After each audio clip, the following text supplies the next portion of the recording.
In today's video, I want to show you guys how you can fix internet or ping problems in DayZ. Okay, for the first step, we go into the search bar. Here we look for the control panel. Click on this, and after that we go on network and internet, and here we go on network and sharing center.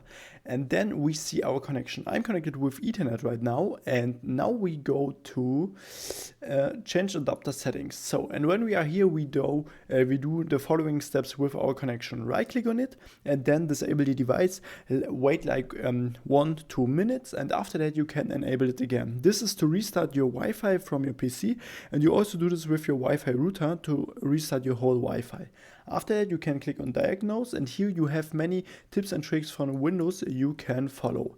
And after you have done this, right click on it again, go on properties, and here we click on Internet Protocol version 4, go on properties again, and here we have used the following DNS server addresses, and then we have the preferred DNS server. This is 8888, and the alternative DNS server is 8844. Click on OK, close this, and after that your internet problem should be fixed. If I could help you with the video, then please leave a like and subscribe, it would help me a lot. If not, write down in the comments where you find the solution, and then see you next time.